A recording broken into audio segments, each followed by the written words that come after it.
এখন তো আমরা জাতি ভেদাভেদটা খুব একটা মানে না। আগেকার দিনে সমগোত্রে বিবাহ রীতি ছিল, ব্রাহ্মণরা ব্রাহ্মণদের বাড়িতেই বিবাহ করতেন, কায়স্থরা কায়স্থদের বাড়িতে বিবাহ করতেন। এখন এটা অনেক অনেক জায়গাতেই নেই, বেশিরভাগ জায়গাতেই নেই। দেখবেন যারা ব্রাহ্মণ হয় তাদেরকে যদি দেখলেই মনে হয় যে কি ব্রাহ্মণ, তার আচার আচরণ, তার যে গঠন, তার দৃষ্টি বোঝা যায়। তো জমিদার রীতিমতো জমিদার তাকে দেখলে কি বোঝা যাবে না? জমিদারের গঠন, তার চল চলন, তার চোখ মুখ, তার সেই ভাবভঙ্গি তিনি বুঝতে পেরেই কাছে এসেছে, কিন্তু জেনেও না জানার ভান করে তাকে সব কথাই জিজ্ঞেস করছে, কোথা থেকে এসেছো, কি বৃত্তান্ত, কি নাম, কেন এসেছো। লালবাবুর সব কথা শুনে তিনি অবাক হয়ে তাকিয়ে বললে, এদিকে বলছো তুমি জমিদার, আবার অন্যদিকে বলছো কৃষ্ণ দর্শনে এসেছি, তা আমার সচল কৃষ্ণ দর্শন। তো বাবা, জমিদারদের আবার কৃষ্ণ দর্শন হয় কেন?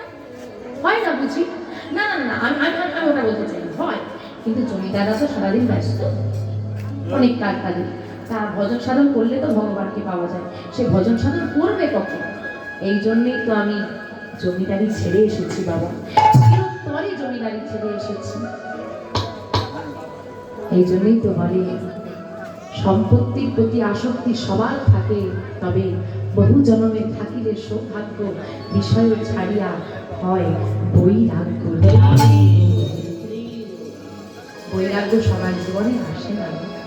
তা তুমি যে কৃষ্ণ দর্শন করবে, তোমায় কিন্তু অনেক কষ্ট সহ্য করতে হবে, পারবে তো? ভগবানকে পেতে হলে কষ্ট করতে হবে। ওই চলতি কথায় কি বলো গো, কষ্ট না করলে কেষ্ট মিলবে। তা পারবে তো? হ্যাঁ পারবো। আচ্ছা ঠিক আছে, তা না হয় পারবে, আগে বলো গুরু দীক্ষা হয়েছে? আশ্রয় না করলে বিষয় পাওয়া যাবে না। গুরুচরণ আশ্রয় করেছো কি? এখন আশ্রয় হয়েছে, তা হয়নি। আর গুরুচরণ আশ্রয় না হলে গোবিন্দ কৃপা হবে না। এখন গুরুচরণ আশ্রয় করতে হলে তাহলে মুর্শিদাবাদ যেতে হবে, আবার মাথা কাটা যাবো কি করে এত দূর আবার? আর বৃন্দাবনে আমি কাউকে চিনি না, কার থেকে দীক্ষা নেব? তাহলে যিনি সামনে দাঁড়িয়ে আছেন তিনি ছাড়া উপায় নেই। আর কিছু না ভেবে একদম লালা ছাড় খেয়ে পড়েছে গুরুদেবের চরণে। আজ সাধু রোচন ধরি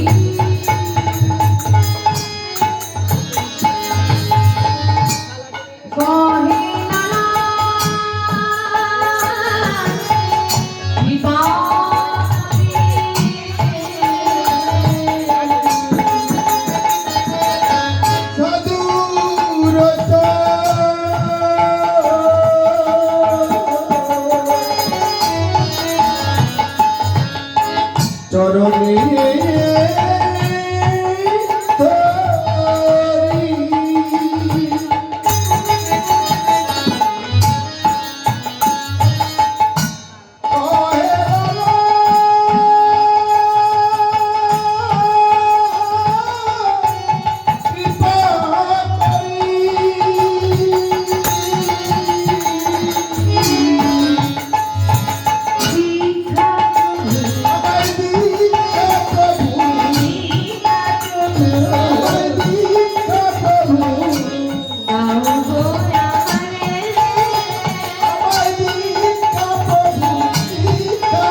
আমায় দয়া করো, গুরুদেব আমায় দয়া করো, আশ্রয় দাও শ্রীচরণ তলে, গুরুদেব আমায় দয়া করো, আশ্রয় দাও শ্রীচরণ তলে, গুরুদেব আমায় দয়া করো। আরে ছাড়ো ছাড়ো ছাড়ো ছাড়ো ছাড়ো, কি হচ্ছে নাকি? পথে ঘাটে যেখানে সেখানে তুমি চরণ দুটো জড়িয়ে ধরবে আর দিয়ে বলবে দীক্ষা দাও দীক্ষা দাও দীক্ষা দাও। সাধন ভজন কি এতই সহজ জিনিস? যেখানে সেখানে হয়ে যায়, হয়ে যায়। পথে ঘাটে যেখানে সেখানে ইচ্ছে হলো আমি কীর্তন গাইতে শুরু করে দেবো, হয়ে যাবে? যেখানে সেখানে তোমার ইচ্ছে হলো তুমি পুজো করতে বসতে পারবে? প্রতিটা ধর্মে সাধনার জন্য নির্দিষ্ট স্থান বিচার করা হয়েছে, আর যাদের জন্য যে স্থান বিচার করা হয়েছে সেটাই তাদের কাছে সর্বস্ববা। তাই শোনো, যেখানে সেখানে ভাবে সাধন ভজন হয় না। দীক্ষা আমি তোমায় দিতে পারি, শর্ত আছে আমার। কি শর্ত? আগে তোমাকে পরীক্ষা দিতে হবে, তারপর দীক্ষা নিতে হবে। এই পরীক্ষা দিতে তুমি পারবে? হ্যাঁ আমি পারবো। পারবে তো? হ্যাঁ হ্যাঁ হ্যাঁ পারবো। তাহলে এই নাও, এই নাও, এই নাও, ধরো। কি হলো? হ্যাঁ করে তাকিয়ে দেখছো কি? ধরো, আরে ধরো ধরো লালা, আরে ঝুলি ডালে ঘুরে এসো ডালে ডালে, ঘুরে এসো ডালে ডালে। তুমি ধরো ধরো লালা, ভিক্ষা তুলি হাতে, ঘুরে এসো দাঁড়ে দাঁড়ে, ঘুরে এসো দাঁড়ে দাঁড়ে। তুমি ধরো ধরো লালা, ঘাটে ঘাটে ঘুরে এসো ডালে ডালে, ঘুরে এসো ডালে ডালে। কৃষ্ণ রাম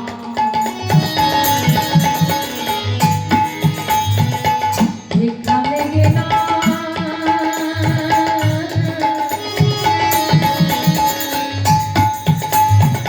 বেড়াই বেড়াই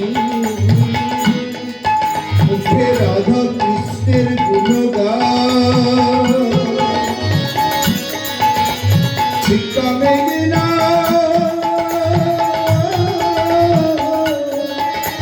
বেড়াই দাঁড়ে দাঁড়ে। তুমি দাঁড়ে দাঁড়ে বেড়াই তুমি দাঁড়ে দাঁড়ে বেড়াইবে, তুমি দাঁড়ে দাঁড়ে বেড়াই দাঁড়ে দাঁড়ে বেড়াইবে। মুখে রাধা কৃষ্ণ কৃষ্ণ গাইবে, তুমি দাঁড়ে দাঁড়ে বেড়াইবে, মুখে রাধা কৃষ্ণ, তুমি দাঁড়ে দাঁড়ে বেড়াইবে। তুমি দাঁড়িয়ে দাঁড়িয়ে ঘুরবে আর রাধা কৃষ্ণের নাম গাইবে। কি গো মা, এই কথাটা তোমাদেরকে বললে তোমরা কেউ গ্রহণ করবে? কেউ করবে না। মানুষ বর্তমানে খারাপটাকে গ্রহণ করে, ভালোটাকে গ্রহণ করে না। কেউ যদি বলে হ্যাঁ একটু তুলসী মালা পরো, একটু মন্দিরে চলো, কেউ যাবে? যাবে না। কেউ যদি হাত ধরে এখন মদের দোকানে নিয়ে যায়, দৌড়ে দৌড়ে চলে যায়। আর যদি বলে দেয় খরচাটা আমার দেখতে। সাধুদের কথা শোনো, ভালো ব্যক্তিদের কথা শোনো, খারাপ মানুষদের কথা শোনো না। কারণ এখনকার মানুষদের চরিত্র, তাদের বৈশিষ্ট্য কিন্তু খুব নীচ প্রকৃতি। কেউ তোমার ভালো চায় না। আমি রাস্তা দিয়ে গিয়ে বিপদে পড়েছি, আমি বেরিয়ে গিয়ে মোটেও তোমাকে বলবো না যে ওটা দিয়ে যেও না, বিপদ আছে। আমি তোমাকে বেশি করে হ্যাঁ যান না যান, মানুষ এই কথা। তোমার কি হয়েছে জানো? এই যে আজকে এখানে কীর্তন চলছে, বাবার সেবার ব্যবস্থা করেছে, এইরকম এক জায়গায় মহোৎসব হচ্ছে, ভোজ বাড়ি হচ্ছে। 3টে কুকুর, 3 জনের মধ্যে আলোচনা হচ্ছে, এই বাবা ভোজ বাড়ি হচ্ছে, যাবে না চল। আরে ধূপ বিক্রি করে প্যান্ডেল পুরো ঘিরে দিয়েছে। আরে আমি দেখে এসেছি পেছন দিকে একটা ছোট ফুটো আছে।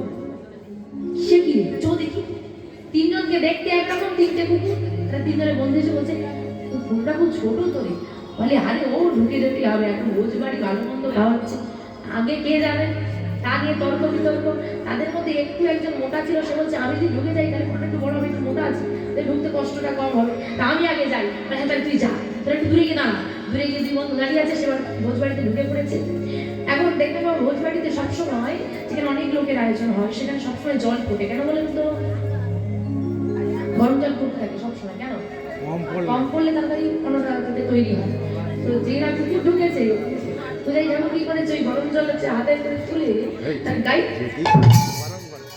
দুধ তো কাউ কাউ কাউ কাউ করতে করতে ঘুরে বেরিয়ে পড়েছে। বেরিয়ে দাঁড়িয়ে দাঁড়িয়ে চিন্তা করছে ওদিকে কোনো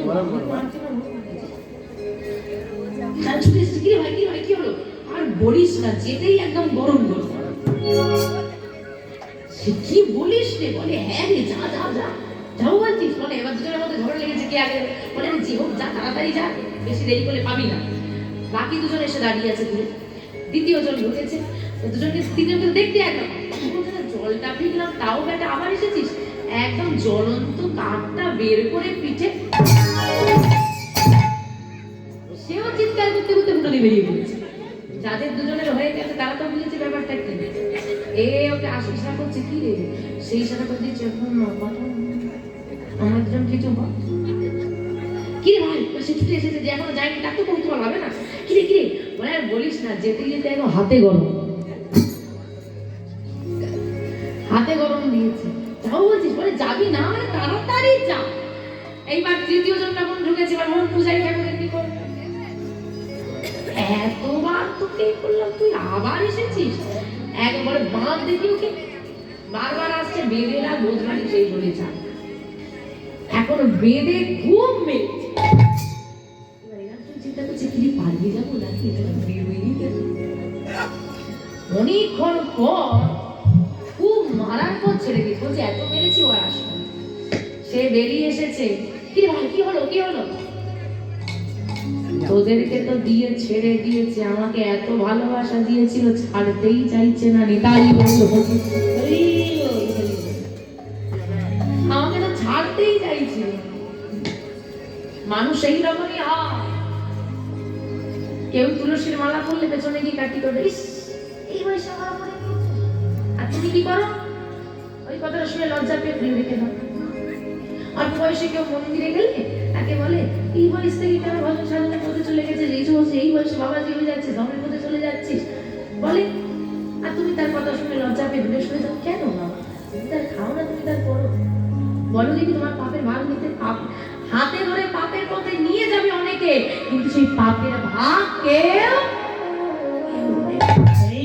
সময় আছো বলে না। এই মানব জীবনটা খুব বেশি দিনের নয়।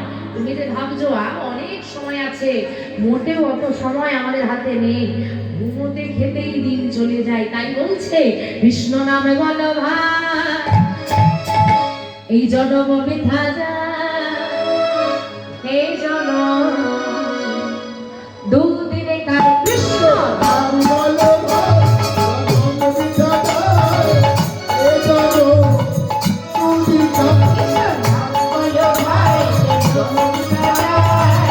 এ জনম দুদিনে এই জীবনটা কাগজে বিটুকরা হয়, এই জীবনটা কাগজে টুকরা, এই জীবনে কাগজে টুকরা, এই জীবনটা কাগজে টুকরা, বাতাসে উড়ে যায়।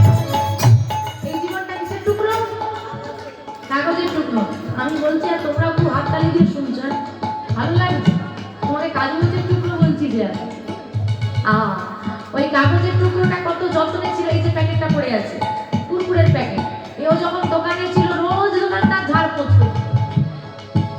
আর তুমিও যখন বাড়িতে কিনে নিয়ে এসেছো খুব যত্ন করে এনেছো, ফেলে দাও।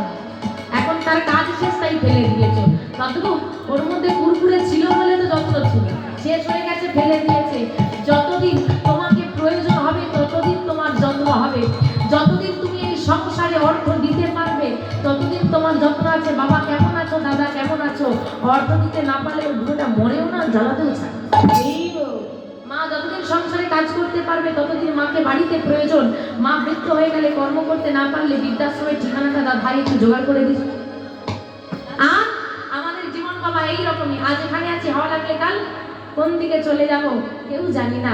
আর জোরে হাওয়া লাগলে বাউন্ডারির বাইরে, তার ডা গেলে সব ছেড়ে চলে যেতে হবে। তাই বলছে এই জীবনটা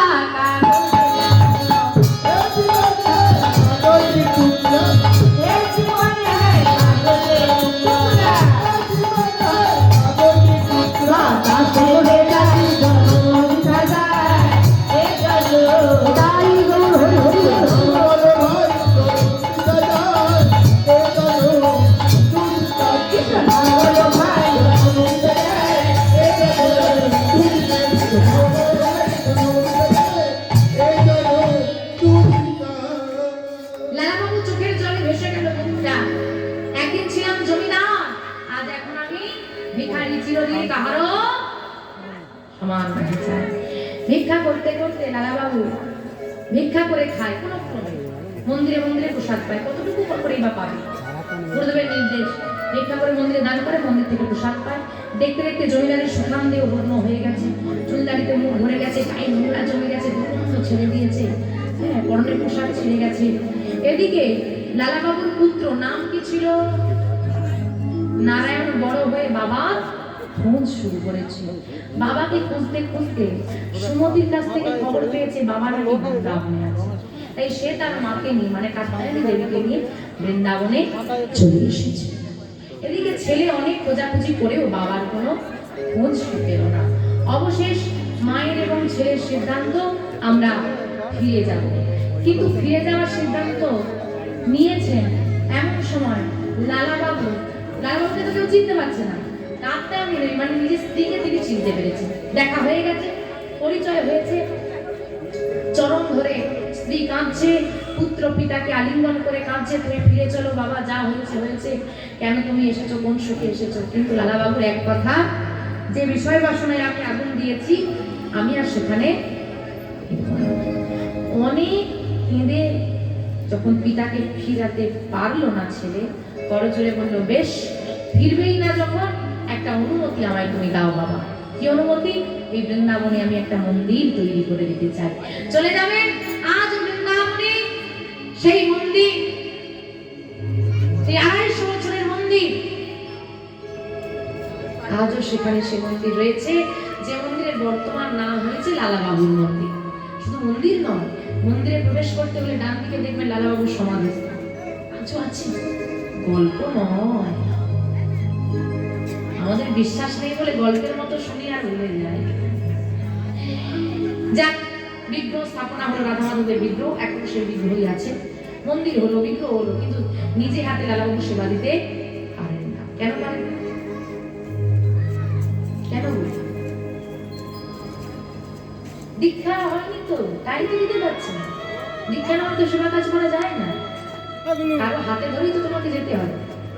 এদিকে লালাবাবু প্রতিদিন যেমন ভিক্ষা করেন তেমনই ভিক্ষা করতেন।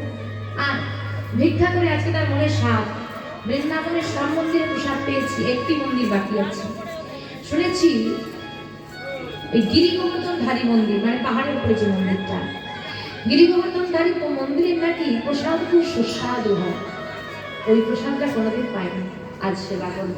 তাই ভিক্ষা করে সেই পাহাড়ের উপর উঠে সেবাই ঠাকুরকে বলছেন, এই ভিক্ষাটা আপনি নিন আর আমাকে একটু প্রসাদ দেবেন। এখনো তো সেবা হয়নি বাবা। ঠিক আছে, ভোগ লাগলে সেবা দেবেন।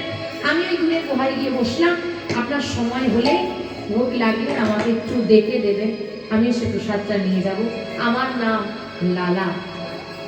বেশ, সেবাই ঠাকুর সময় মতো সেবা দেবেন। গিরিধারী আর গিরিধারী দুটো পাত্রে সেবা হয়, এখন দুটো পাত্রে সেবা হয়।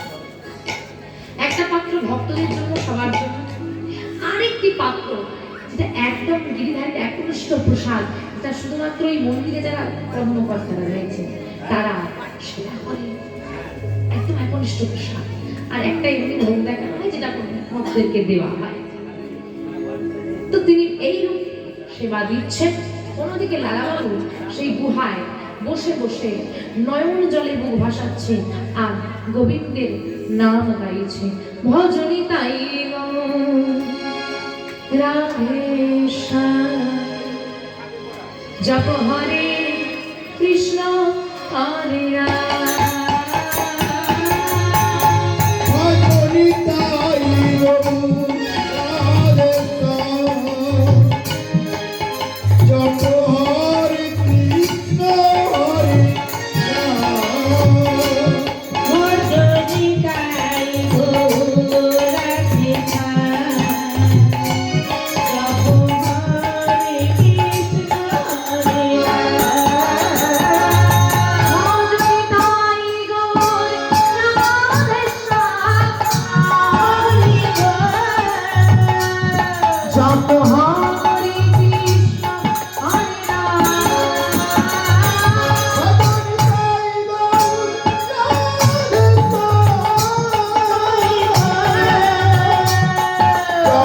হরে কৃষ্ণ হরে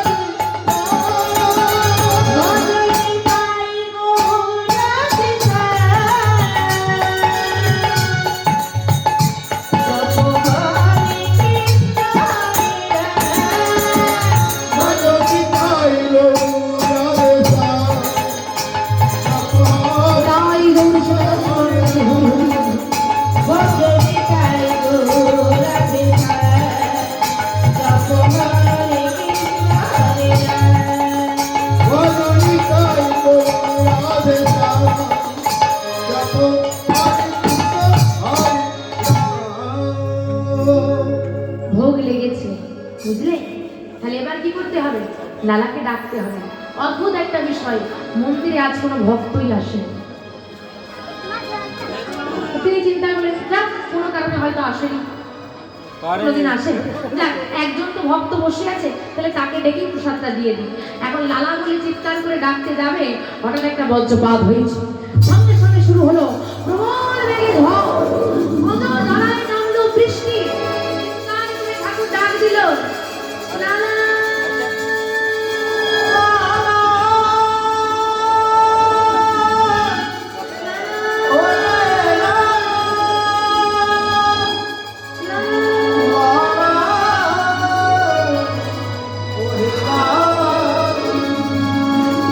এত ঝড়ের শব্দ এত বৃষ্টির শব্দ লালাবাবু শ্রুতিমূল পর্যন্ত ঠাকুরের ডাকটা পৌঁছালো না এদিকে এতক্ষণ ভজন সাধনে মেতেছিল যত বেলা বাড়ছে ক্ষুধার জ্বালা বাড়ছে ঠাকুর চিন্তা করছে এত ঝড় বৃষ্টিতে তো আমি যেতে পারবো না বয়স্ক মানুষ পাহাড় দিয়ে নামবো পা পিছলে পড়ে যেতেই পারি বৃষ্টি থামলে গিয়ে দিয়ে আসবো অসময়ের বৃষ্টি বেশিক্ষণ স্থায়ী হবে না আর লালাবাবুর চোখে জল এসেছে ক্ষুধার জ্বালা সে আর সহ্য করতে পারছে না আর মনে মনে চিন্তা করছে এত বছর বৃন্দাবনে আছি গিরধারী প্রসাদ আমি কোনোদিন পাইনি আজ এলাম ঝড় বৃষ্টি শুরু হয়ে গেল প্রসাদ আমি আর পেলাম না তার মানে আমি এতটাই হতভাগা আমি এত পাপ করেছি আমি এত পাপী আমি এত অপরাধী আমি এত হতভাগা যে ভগবানের দর্শন তো দূরের কথা তার প্রসাদ পাওয়ার সৌভাগ্য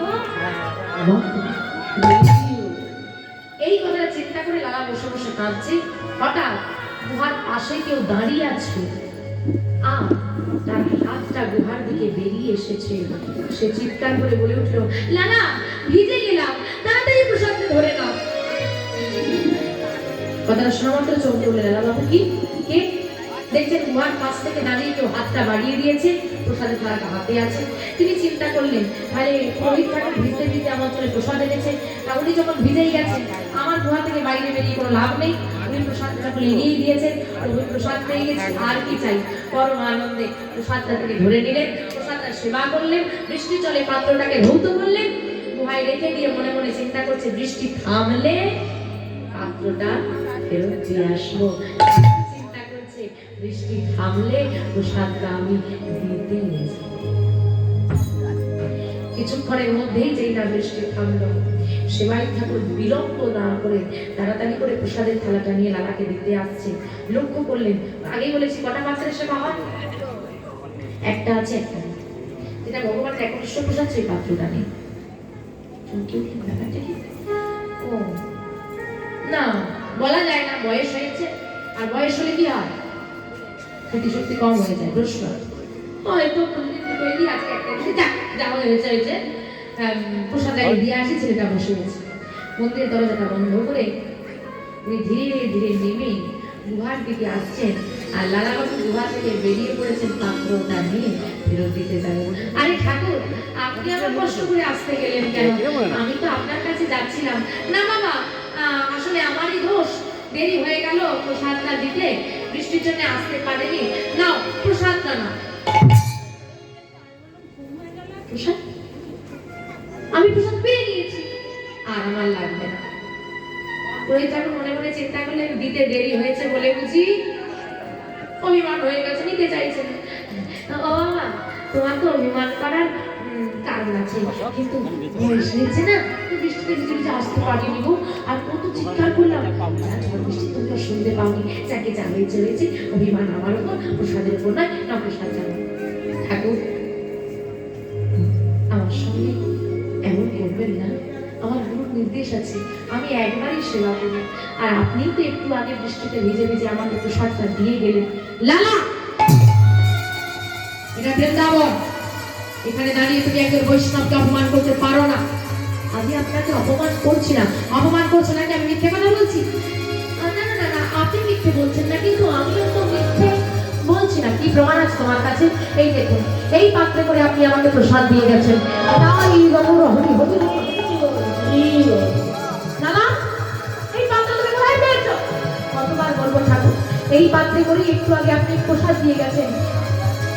আমি তো আসিনি, আর এই পাত্র তো আমার গিরিধারী পাত্র। তাহলে কি গিরিধারী? লালা, আমি আসিনি দাদা, আমি আসিনি।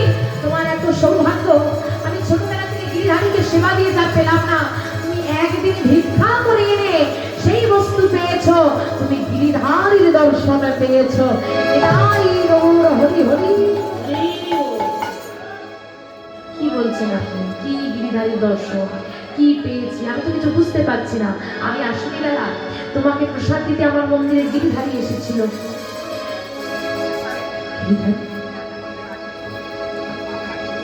হ্যাঁ লালা,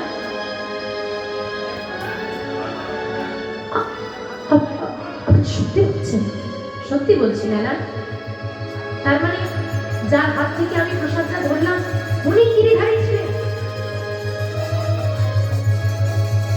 এই দয়াময় কি করলাম? ভগবান এত কাছে এসে চলে গেল, এক পলক দেখা হলো। না পাওয়ার যন্ত্রণা অনেক ভালো, পেয়ে হারানোর যন্ত্রণা।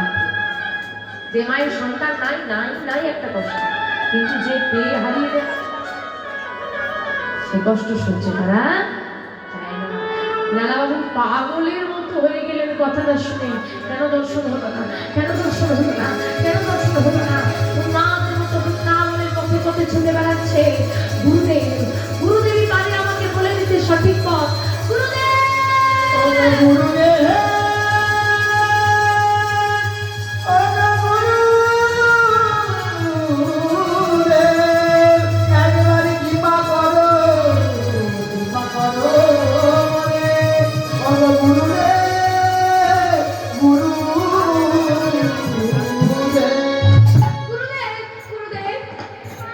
আছাড় খেয়ে এসে পড়লেন কৃষ্ণদাস বাবাজির চরণে।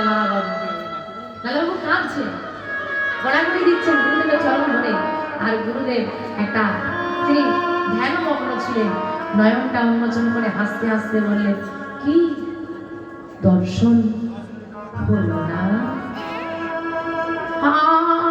আপনি জানেন কি করে? আমি সব জানি। সব জানেন যদি বলে দেন। ভগবানের তো কাছে এসে চলে গেল, কেন দেখা দিল না? ভুলে যেও না লালা, তোমার এখনো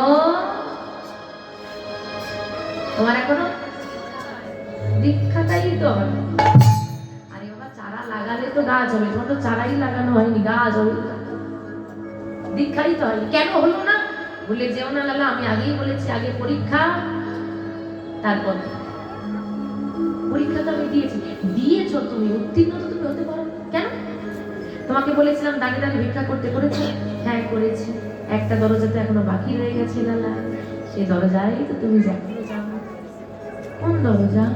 কোন দরজা? এখন কার দরজায় যাইনি?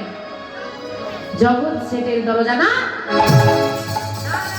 না, এই লালা ওই জগৎ সেটের দরজায় যাবে না, কোনোদিন যাবে না। কেন লালা যাবে না কেন? আপনি জানেন ওই জগৎ সেট আমার কে হয়? আমার প্রাণাধিক প্রিয় বন্ধু, যাকে আমি নিজের জীবনের থেকে বেশি ভালোবাসতাম, যার এক কথায় আমি জীবন দিতে প্রস্তুত, সে সামান্য একটা জমির জন্য আমার নামে হাইকোর্টে মামলা করেছে। আর আমি যাবো তার দরজায় ভিখারি সেজে? না না না না না, এই লালা যাবে না।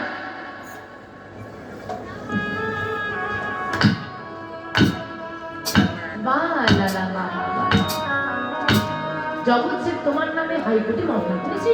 হ্যাঁ, অন্যায় করেছো, কিন্তু লালা মামলাটা হলো কার নামে? আমার নামে। আমার নামে মামলা হয়েছে। হ্যাঁ, তোমার নামে হয়েছে, কিন্তু কার নামে হয়েছে? আমার নামে। আমার নামে, এই লালার নামে। লালার নামে মামলা হয়েছে। তাই তো জিজ্ঞেস করছি কোন লালার নামে? ওই মুর্শিদাবাদের জমিদার লালা, নাকি এই বৃন্দাবনের ভিখারি লালা? তুমি তো ভিখারি, তোমার জমি এলো কোথার থেকে যে মামলা? শোনো লালা, ভিক্ষার ঝুলি কাঁধে নিয়ে দরজায় বেরিয়ে পড়লাম। এখনকার যেটা হয়েছে, যেটা বর্তমানে বেশি, একটু তিলক সেবা, একটু গলায় তুলসীর মালা, হাতে জপের মালা, হ্যাঁ, লোক দেখানো ভক্তি, না করে ভালো হবে, দরজায় দরজায় ঘুরে বেড়াচ্ছে। শোনো, যে মনের ভেতরে ভক্তি না থাকে, বাইরে ভক্তি দেখিয়ে কখনো কৃপা পাওয়া যায় না। তুমি বাইরে সেজেছো ভিখারি, কিন্তু তোমার মনের মধ্যে সে জমিদারি এখনো বসে আছে, এখনো সেই অহংকার তুমি পুষে রেখেছো, তাই তোমার ভিক্ষা হলো না। লাই গড়াগড়ি দিচ্ছে, লালা চিৎকার করে কাঁদছে। আমি তো সারাদিনে কত ভুল করি, আর লালার এতটুকু ভুল। সব বাড়িতে গিয়েছে, জগৎ ছেড়ে দুয়ারে যায়নি। জগৎ ছেড়ে দুয়ারে যায়নি বলে তার দীক্ষা হয়নি, আর দীক্ষা হলো না বলে ভগবান এসেও চলে গেল দেখা। এই প্রাণ আমি আর না, লালা ভুল করো না, যাও, এখন অনেক সময় আছে। আমি বলছি, তুমি যেদিন, যখন, যে মুহূর্তে ওই জগৎ সেটের দরজা হতে এক মুষ্টি ভিক্ষা আনতে পারবে, আমি তোমাকে তখনই দীক্ষা দিয়ে দেব। লালা বাবু ওই ধুলা মাথা গায়ে ছুটতে ছুটতে চললো বন্ধুর কাছে। বন্ধু,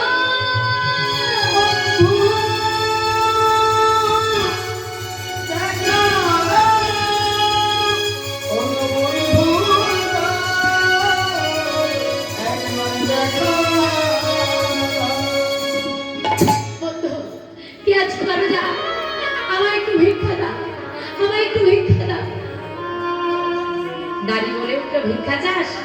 হ্যাঁ, ভিক্ষা চাই। দাঁড়া। প্রহরী ভেতর থেকে গিয়ে একটা স্বর্ণ মুদ্রা, স্বর্ণ মুদ্রা মানে সোনার পয়সা, সোনার পয়সা দিয়েছে। যা যা যা, তো যা, বিরক্ত করিস না। নেব না তোমার স্বর্ণ, চাই না সোনা দানাই, আমি চাই না সম্পদ, দিতে যদি পারো দাও। কৃষ্ণ প্রেম ধন নিতাই কি পাগল রে, কি চাই? এক মুষ্টি ভিক্ষা চাই। তোমাদের বাবুকে বলো যেন তিনি এসে আমাকে এক মুষ্টি ভিক্ষা দেন। ঝরঝর করে চোখ দিয়ে জল পড়ছে, এখনো কিছু মেলাতে পারলে? মনে পড়ে প্রশ্নটা আমাদের কি ছিল? এক মুষ্টি ভিক্ষায় কি আছে, তার জন্য সোনা দানা জলে ফেলবে। আর সেই এক মুষ্টি ভিক্ষার জন্য লালার ভিক্ষা